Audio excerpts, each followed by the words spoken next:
Ei, você está passando por dificuldade no casamento? Acha que o seu casamento meio que deu uma azedada e que as coisas não estão indo bem?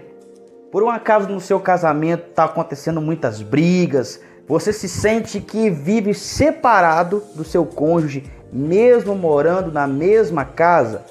Olha, esse problema é mais comum do que você imagina. E durante a pandemia houve um aumento de 80% de separações. Isso mesmo.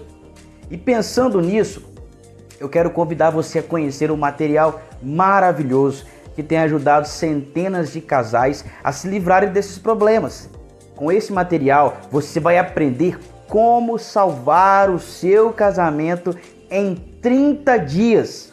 Clique no link, vai ser o primeiro link da descrição desse vídeo. Clica sem compromisso, dá uma olhadinha, vê os depoimentos das pessoas que já adquiriram esse material e tiveram seu casamento abençoados por Deus. Eu tenho plena convicção de que o teu casamento tem jeito sim. E em nome de Jesus, ele vai se restaurar. E você viverá dias maravilhosos com seu cônjuge. Vai lá! Graça e paz da parte de Cristo, meu amado e minha amada irmã. Seja muito bem-vindo ao canal Vivendo em Cristo. Que Deus em Cristo te abençoe poderosamente. E aprenda agora nesse vídeo 5 pecados que você provavelmente tem cometido e não sabia. Primeiro pecado: vestir-se de forma sensual.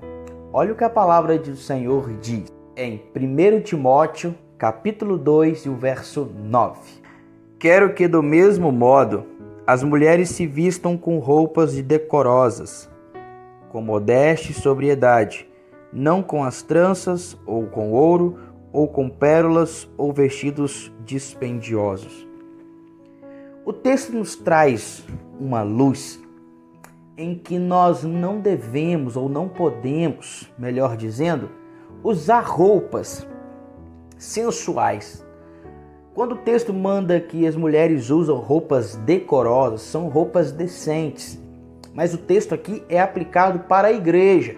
Tanto o homem quanto a mulher devem se vestir decentemente, a fim de não provocar um outro pecado que é descrito lá em Gálatas, capítulo 5, e o verso 19, a respeito dos frutos ou das obras da carne, melhor dizendo.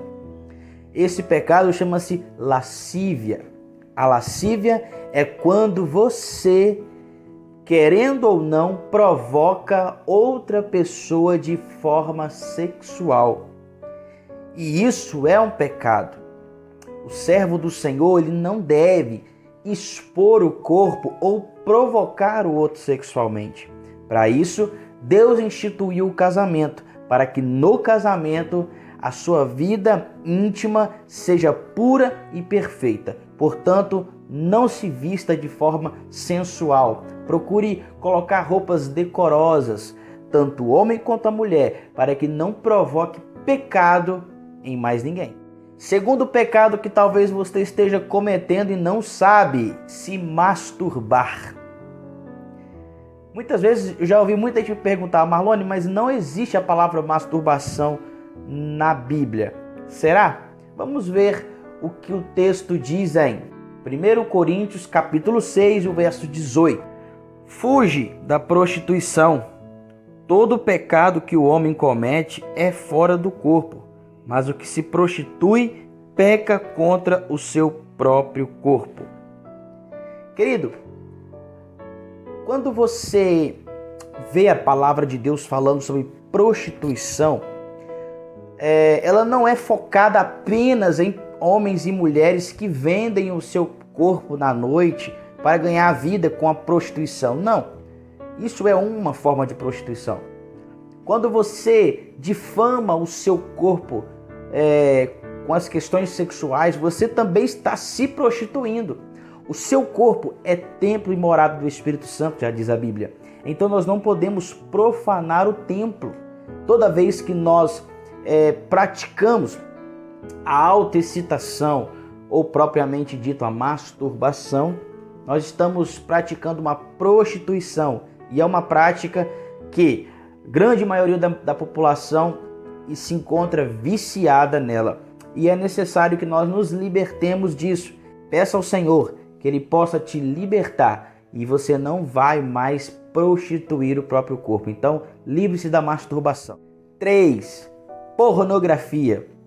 Acredito que todo mundo em algum momento da vida já viu algum material pornográfico. O problema é quando a pessoa se torna viciada e dependente desses materiais. Porque no mundo globalizado em que nós vivemos, é quase impossível você não se deparar com algum conteúdo de cunho pornográfico. Até mesmo nas telenovelas hoje, para quem gosta de assistir, tem muito material desse jeito. Mas olha o que a Bíblia diz, em Mateus capítulo 5, versículo 28. Eu, porém, vos digo, qualquer que olhar para uma mulher com intenção impura no coração, já cometeu adultério com ela. Você pode me dizer assim, mas o conteúdo pornográfico não é a mulher que eu estou desejando para ter para mim. Mas Jesus está dizendo aqui, só de você pensar em desejar outra mulher que não seja sua esposa ou a sua propensa esposa, você já cometeu adultério com ela, você já está em pecado. E muitos jovens, adultos também, estão viciados nas telinhas. Peça ao Senhor para que te liberte desse mal, desse vício terrível. Muitas pessoas têm problemas psicológicos terríveis por serem viciados em pornografia. Então, vamos dar atenção à palavra do Senhor e nos livrar deste mal. 4º pecado que provavelmente você está cometendo e não sabia: o divórcio. Olha o que diz a palavra do Senhor em 1 Coríntios, capítulo 7, o versículo 10 e o verso 11. Todavia aos casados mando, não eu, mas o Senhor, que a mulher não se aparte do seu marido. Se porém se apartar, que fique sem casar, ou que se reconcilie com o marido, e o marido não deixe a sua mulher. Queridos, quantas pessoas têm se separado sem nem pensar no mal que estão cometendo por qualquer coisa? Hoje em dia, casamento se tornou um teste. Vamos casar, se der certo a gente continua, se não se divorcia porque é fácil. Mas o Senhor instituiu um só casamento. E quando você se une a uma mulher, ou uma mulher se une a um homem, vocês se tornam uma só carne. E essa uma só carne deve permanecer juntos até o final da vida ou até que um dos dois venha a falecer.